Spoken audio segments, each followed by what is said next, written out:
Now on CoastTV News. Immigration bills coming down to the wire, how legislators voted, and protections at risk nationally, the two decisions made by the Supreme Court today. Extreme drought conditions continue from Sussex County to the midshore, while others are seeing improving conditions. We've got rain on the way. It could interfere with your weekend plans. I'll track it on Futurecast coming up. This is CoastTV News at 5. 4 days left for lawmakers in Dover. Good evening, I'm Charlie Sakaitis. Thanks for joining us here at 5. We begin tonight with immigration bills here in Delaware. Two bills passed the House today focused on immigration enforcement. House Bill 94 will limit local law enforcement from cooperating with ICE in arresting people at places like colleges, healthcare facilities, and places of worship. Now, there are exceptions, and House Bill 368 will prohibit local law enforcement from detaining or extending detention based solely on an immigration detainer or civil immigration warrant. That also has some exceptions. In May, the Delaware Association of Chiefs of Police sent CoastTV News this letter opposing the bill, and back in April, the executive director, Marvin Maley, claimed that it will cost them federal funding. But for immigrant families, these bills provide peace of mind. We're able to pass pretty incredible bills like the ones preventing 287G agreements. And yeah, I think it is very important for anybody and everybody that feels even slightly affected by what's going on federally, goes to our local legislators and lets them know what they can do to make us feel better. Both bills had votes of 15 yes and 6 no. Supreme Court justices delivering two decisions in President Trump's favor today, both on immigration. The justices cleared the way for the administration to end temporary protected status for hundreds of thousands of Haitians and Syrians in the U.S. The justices also approved the president's asylum program that states somebody cannot apply for asylum unless they are in the United States already. As NBC's Gary Grumbach reports, the White House called the decision a tremendous win and said that jurists reaffirmed what the president has always maintained: temporary is temporary. Anger outside the Supreme Court in Washington, D.C. after the High Court delivered two wins for President Trump and his immigration agenda. In a 6-3 decision split on ideological lines, the court cleared the way for the Trump administration to strip temporary protected status for hundreds of thousands of Haitians and Syrians. The conservative majority saying lower courts overstepped by blocking the decision. What the Supreme Court said today may hurt us, but it will not destroy us. Administration officials heralded the news. A great decision. Temporary should mean temporary. That's the way the law is written. I'm glad that the Supreme Court recognized that.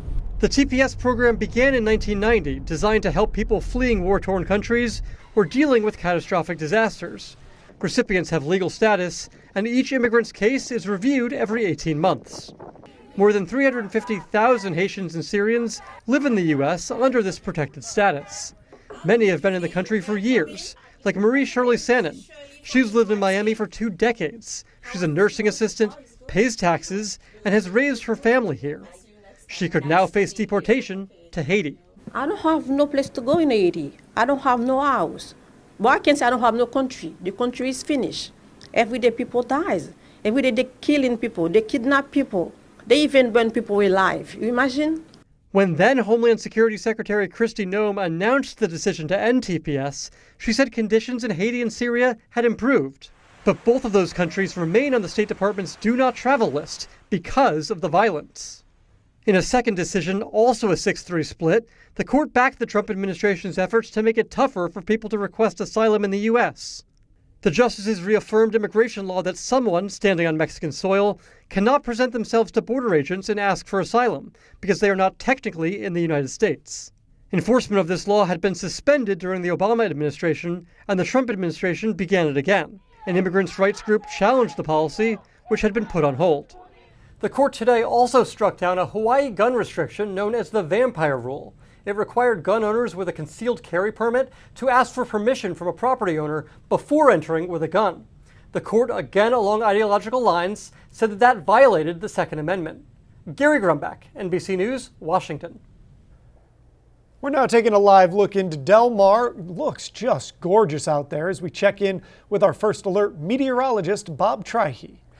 Good evening, Charlie. It was another gorgeous day, but you know what that means. That means the drought conditions continue. Here's a look at our latest drought monitor. This came out this morning, and we're still in extreme drought all across Sussex County, and that stretches into the midshore as well. But some areas seeing improvement up near Dover, also Salisbury, Crisfield. You're under severe drought conditions, and I think this will improve even more with more rain, I think, as we go into the weekend. Temperatures now are warm, 82 in Georgetown, 84 Laurel, we're up to 86 in Redden. Cooler 70s at the coast right now, 75 in Bethany Beach. Dew point temperature starting to creep up through the 60s. We're getting that sticky feel out there, that air you can wear. So feels like temperatures a little higher than the actual temperatures as we're seeing a southerly breeze right now, at times gusting over 20 miles per hour at the coast. So a little bit of relief there as we're seeing some cumulus clouds and some cirrus clouds rolling through. Otherwise, a good looking evening on the way. We are looking at some storms with a warm front to the north, but that'll be staying there as we go through the evening hours. All in all, it's going to be nice, but slowly falling temperatures into the 70s. By midnight, pretty much low 70s across the area. And heading out this evening, we'll see that light southerly wind. Once again, it'll be that air you can wear, with temperatures slowly falling from the 80s into the 70s. We do have another round of rain on the way. Unfortunately, looks like it could coincide with some weekend plans. I'll have that full forecast coming up a little bit later on. Thank you, Bob. The Maryland Department of Transportation is alerting drivers to an extended closure in Cambridge. Listen to this, a fuel truck overturned heading westbound on Route 50 near 1st Street. MDOT says that the truck hit another vehicle around 10 a.m. today. Around 500 gallons of fuel had spilled by around 10:30. Detours are still in effect for the area. And drivers in Smyrna should be aware that a road closure has been extended. The westbound lane at the intersection of Smyrna Clayton Boulevard and West Commerce Street will remain closed tomorrow. That's the area you see on your screen. The town of Smyrna says the road will be closed from 8 a.m. to 3 p.m. while Public Works finishes emergency catch basin repairs. The town says drivers should expect delays and use caution in the area. Young bikers in the road, why some people don't think that's where they should be. A little warmer, a little stickier out there today. In Georgetown, the high of 84, low of 62. Pretty close to the averages of 86 and 67. It gets hot and humid into Friday, and another round of rain for part of the weekend. I'll track it on Futurecast and my full forecast a little bit later on. But first, as Dewey Beach approaches its 45th anniversary of incorporation, why people living there in the early 1980s made the push to officially become a town. That's next.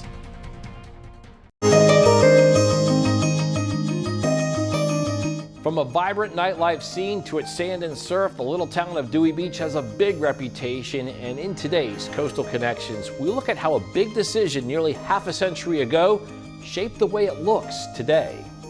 5 years after America celebrated its Independence Day bicentennial, Dewey Beach celebrated its own independence. On July 4th, 1981, the little community south of Rehoboth Beach swore in its first officials and its police force. Just days earlier, Delaware Governor Pete DuPont signed House Bill 389, making it official. Dewey Beach was incorporated as a town. Before that momentous date, there was no town, and this was a pretty wild place. It was very isolated. And the early part of it, like you said, you got there wasn't anything to do but just, like you said, let's go to the beach. Basically no rules, just whatever the state rules were. So if there was an issue, they had to call the state police, and there weren't that many state police in Sussex County itself. They could have been on the other side of the county. So really just bring a little more control, a little more regulation. Eileen Vavala had a first-row seat in witnessing the effort to move Dewey Beach to incorporation. Her husband, Bruce, was one of the town's founding fathers. He would become its first mayor. The days before and the early times after, Dewey Beach's government ran from her back porch on New Orleans Street. We didn't have a town hall, so a lot of times when the commissioners would meet, or they'd meet with the town attorney, they'd meet on our back porch. Phone calls would come here, so I fielded phone calls because, again, no town hall, so no place to call. I look back and I think we thought we were very grown up and very mature. We were 28 years old. You know, looking back at that age, it's like, we did that. What they created is now one of the most popular summer destinations in the Mid-Atlantic, with the occasional shout-out from national television. The last 10 years, I think we've really, it looks different than it used to look. There's a lot of nicer things here now. A lot of the older cottages got old and were torn down, and now we have a lot of nice homes. We have more people that they're not rental properties anymore. They're second homes or first homes for a lot of people. It started with the goals of safety on the streets and beaches, along with having basic utilities like a sewer system. It resulted in an impactful change to the Delaware coast. So here's to 45 years of Dewey Beach Incorporation. For Coastal Connections, I'm Matt Pensick. It definitely had more of that summer feel out there today. A little more heat, a little more humidity, with a high of 84 in Georgetown and Salisbury and Cambridge as well. Even warm at the coast, with Ocean City checking in with 80 degrees. Speaking of the coast, the beach is a buzz. Take a peach to the beach if you want, but not as crowded as it was earlier on the Gateway Subaru Cam this evening. It will remain warm and still on the muggy side, with light winds, temperatures slowly falling from the 80s into the 70s. And then Friday it gets hot and it gets muggy as well, with temperatures in the lower 90s. I think we'll see some storms late Friday night and especially into Saturday. Right now we've got temperatures in the low to mid 80s away from the coast, 84 Salisbury, 82 in Georgetown, but 74 from Ocean City up to Rehoboth. A little cooler there with the sea breeze, and it's getting muggy for everybody as dew points are rising through the 60s. So it feels like temperatures at or slightly above the actual temperature, getting a little more uncomfortable as we have a southerly breeze, strongest at the coast right now, at times gusting over 20 miles per hour. Visible satellite pictures showing some cumulus clouds and some cirrus clouds as well. Otherwise, all is quiet across Delmarva, but along a warm front, we are seeing showers and storms into New York and Pennsylvania and the Ohio Valley, and then a cold front farther to the west. That will be dropping in very slowly later Friday into Saturday, giving us our next round of rain. Futurecast this evening is mild, with temperatures slowly falling through the 70s into the low 70s by midnight. And out the door, if you're out early tomorrow morning, in the low 70s with cloud cover, and then it gets hot. By Friday afternoon, 92 Seaford, 92 in Millsboro, 91 in Berlin, slightly cooler at the coast. In the evening hours, hot and humid, a stray shower or storm. And then I think later in the evening, that's when showers and storms will increase in coverage as the front drops in, sags to the southeast, and we'll see those showers and storms still going as we go into Saturday. It won't be a complete washout, but a lot of Saturday will be wet, and then we start to dry it out as we go into Saturday evening. Maybe a stray shower Sunday morning, and then we dry it out, I think, by Sunday afternoon. I think Friday night into Saturday morning, non-severe storms, so that's certainly good news. And it's going to be feeling like mid-90s as we go into your Friday afternoon, even lower 90s at the coast. And along the coast, hot, 94 in Lewis, 85 in Ocean City and Chincoteague as well. And on the muggy meter, it's getting humid. In fact, miserable by Saturday, and still pretty muggy to humid as we go through the rest of the week. Next week, 68 tonight, partly cloudy, mild and muggy. Here is your Paul Davis 7-day forecast. Saturday, kind of a washout, 83, lingering morning showers. Sunday, 84. And then we're warming through the 80s, and then we're in a heat wave, mid-90s, upper 90s to end June and start July. By Thursday, up to 97 degrees. Thank you, Bob. Some Smyrna community members pushing for more sidewalks and protected bike lanes following recent crashes in the state involving young cyclists. Many raising concerns about children riding bikes along the traffic, saying that the disconnected sidewalks, the narrow roads, the shoulders can create dangerous conditions for riders. But others say that the solution is not building more sidewalks, rather more bicycle safety education. I'm not a fan of bikes on sidewalks. That's a great place for pedestrians and maybe small children that are still learning. But I was always taught that when you're on a bike, you behave like you're in a car, and drivers around you should treat you the same way. The debate comes as communities continue weighing how to make roads safer for both cyclists and motorists. Coming up tonight on the Delmarva Sports Network at 6, it's the Crown Sports Summer League in girls basketball. And you can catch the final score at 10:30 p.m. You can also watch that girls basketball game on DSN Plus along with this exclusive flag football in Newcastle County. That league started and it starts at 5:15. And coming up, a federal order against a country singer from Delaware. How much Jimmie Allen has to pay and why. Stay tuned on Coast TV News at 5. A federal judge has ordered country singer Jimmie Allen and his company, Aiden's Dad Touring, Inc., to pay nearly $2 million. The decision comes after it was revealed that Allen did not respond in an ongoing sexual assault lawsuit. The order was made on June 18th. That's exactly 1 week ago. The second Jane Doe filed her lawsuit back in 2023, where she accused Allen of assaulting her in a Las Vegas hotel room and recording her during sex without her consent in July 2022. For more information on the specific amount of damages awarded for each charge, you can check out our article right now on CoastTV.com. Apple Macs and iPads, they just got more expensive. The company says AI demand spiking the cost in chips and memory, and now Apple says it can no longer shield customers from those increases. The entry-level MacBook, the cheapest level iPad, and the iPad mini all up $100, but iPhone prices, those remain the same for now. The Apple increases follow a recent announcement from President Donald Trump that an Intel-Apple deal on chips would keep prices low. Last week, however, Apple CEO Tim Cook said price hikes were unavoidable. If you're planning to fly out of town for the upcoming Independence Day holiday weekend, get ready for a lot of company at the airport. TSA expects to process nearly 19 million flyers at security checkpoints. That's just between June 30th and July 6th. It expects the busiest day to be Thursday, July 2nd. The agency says significant technology upgrades at several key airports are already in place due to FIFA World Cup visitors. Officials note the end result is faster screenings for travelers. In health news, nearly 300 trainees at Lackland Air Force Base in Texas have been diagnosed with flu this month. The outbreak comes after Defense Secretary Pete Hegseth ended the military's flu shot requirement in April. During basic training at that site, some recruits declined the vaccine as the virus began to spread.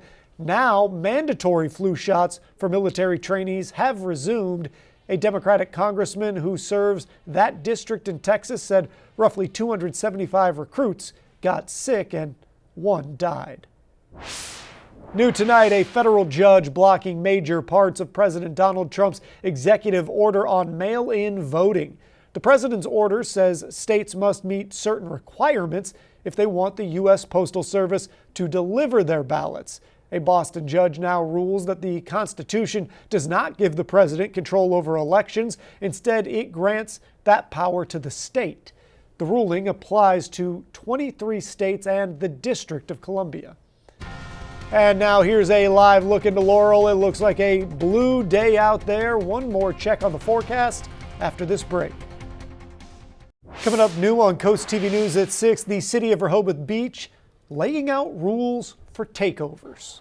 If you're headed out this evening, we are going to see warm and muggy conditions. Temperatures slowly falling through the 70s. In fact, only into the low 70s by tomorrow morning. Feeling sticky. Congratulations to Robert Pemberton from Harbison on winning a brand new umbrella from Paul Davis and Coast TV. And remember to call the Coast TV First Alert weather phone for your latest forecast, sponsored by Brockstead, Mandalis, Federico. Here is your Paul Davis 10-day forecast. It's hot and muggy tomorrow, 92. I think we'll see those storms rolling in tomorrow night and Saturday. Showers and storms, not a complete washout, but pretty wet, 83. A morning shower on Sunday, 84. And then it gets hot as we end June and head into July with mid to upper 90s Wednesday through Friday. And right now, the 4th of July holiday weekend looking very 4th of July-like. Hot with temperatures in the 90s with a few stray storms possible. Thank you, Bob. And thank you for joining us here for Coast TV News at 5. For more news, more local weather, download our Coast TV News app. Inside Edition is next. And we'll see you later tonight for Coast TV News at 6. Have a great evening.